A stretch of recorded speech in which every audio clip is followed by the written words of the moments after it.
Beyond Beowulf, a podcast narrated by Ella Arthur and Penelope Puckett. Welcome. My name is Penelope. And my name is Ella. Today we'll be taking a deep dive into the monster Grendel from Beowulf and what he represents. In today's episode, we'll retell the stories of his attacks, explore what he represents most, and compare him to monsters we see in today's stories. By the end, you will see why humans have always needed monsters to explain our fears. So let's set the scene. The poem begins when Hrothgar, the king, has built a mead hall called Heorot. People gather here for music and celebrating.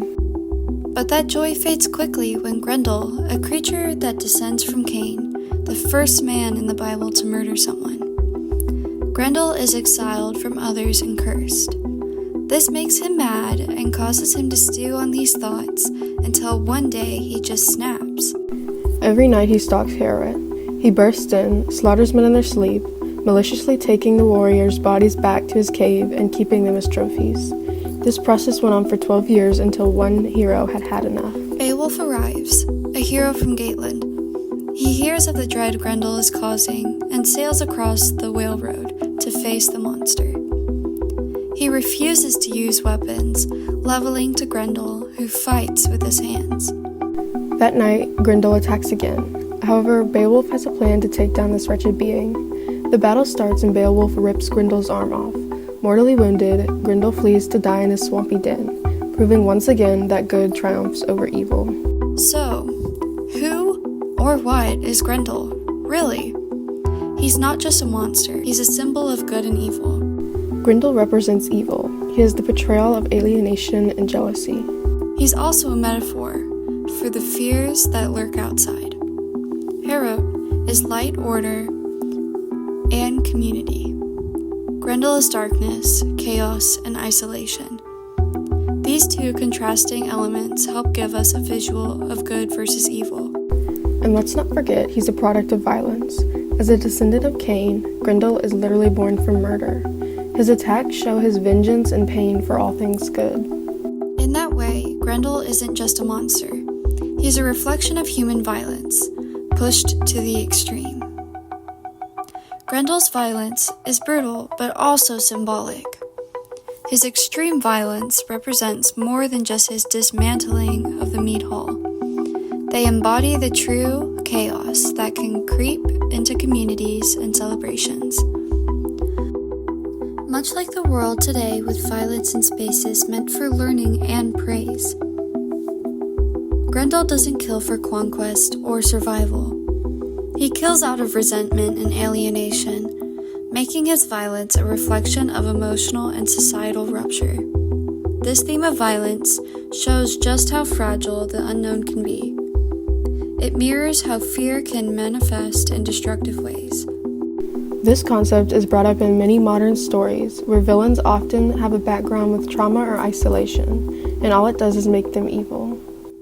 Through Grendel, Beowulf explores how violence is a symbol of deeper human anxieties. Grendel has many examples from Beowulf, where he is shown as a violent monster with no regard for anyone else. The first example comes from the beginning of the poem, when Grendel is starting his rampage on the mead hall. Lines 120 through 126 states, "Suddenly then, the god-cursed brute was creating havoc. Greedy and grim, he grabbed 30 men from their resting places and rushed to his lair, flushed up and inflamed from the raid, blundering back with the butchered corpses." This quote shows us just how violent Grendel is. Using words like flushed up and inflamed, it shows us just how much Grendel is driven by rage. This quote reinforces the idea that Grendel is an animalistic being that has no regard for human life. The next quote shows the effect Grendel had on the hall. Using imagery, the quote captures all of the chaos Grendel has caused, and it paints a picture of the aftermath of evil. Lines 484 to 487 say, "But when dawn broke and day crept in, over each empty, blood-splattered bench, the floor of the mead hall where they had feasted would be slick with slaughter." This quote shows the night and day effect of Grendel. It talks about the floor of the mead hall where they had feasted. The celebrations they once had in there are now slick with slaughter, meaning that the memories they once had in there are now overshadowed by Grendel's horror. They also use many poetic devices like censuras to portray Grendel. For example, greedy and grim, he grabbed 30 men, and blundering back with butchered corpses.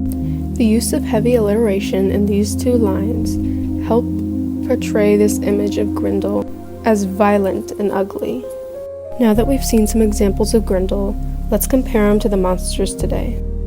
So how does Grendel compare to the monsters we see today? Great question. Grendel from Beowulf and the Demogorgon from Stranger Things actually have a lot in common when you think about it. Grendel lives in this creepy cave under a swamp, totally cut off from people, while the Demogorgon comes from the Upside Down, which is basically a rotten, twisted version of our world. Both of them crash into human life in destructive ways. Grendel keeps attacking Harrow, the big mead hall, where everyone celebrates together, and the Demogorgon goes after kids in Hawkins, tearing families and friendships apart. Even their homes reflect who they are: dark, dangerous, and totally unwelcoming. The big difference, though, is motivation. Grendel lashes out because he's jealous and angry about being excluded from human joy, while the Demogorgon is more of a mindless predator, just for hunting food. And when it comes to taking them down, Beowulf beats Grendel in a one-on-one showdown, but the Demogorgon requires teamwork and Eleven's powers. In the end, both monsters symbolize the fear of the unknown and show how humans respond when they see something terrifying that comes out of the dark. Another example will be Scar from The Lion King. Both of their villain origin stories include their families. However, Grendel didn't choose to be evil. He just happened to be born from Cain, whereas Scar was full of jealousy for his older brother Mufasa, and it led him to violence. Grendel represents the fear of isolation and unknown, whereas Scar represents betrayal and deception. These monsters aren't just scary, but they show us what happens when people are pushed to their limits. What do we fear most?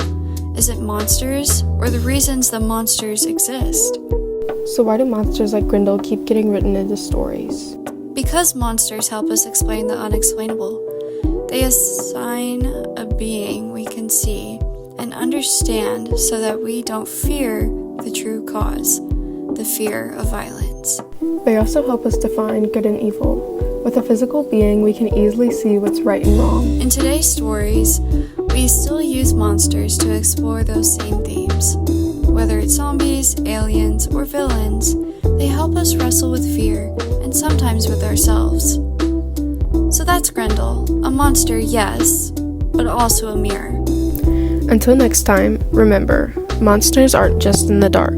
Sometimes they're in the stories we tell to understand the world. Thanks for listening. Stay curious and stay brave.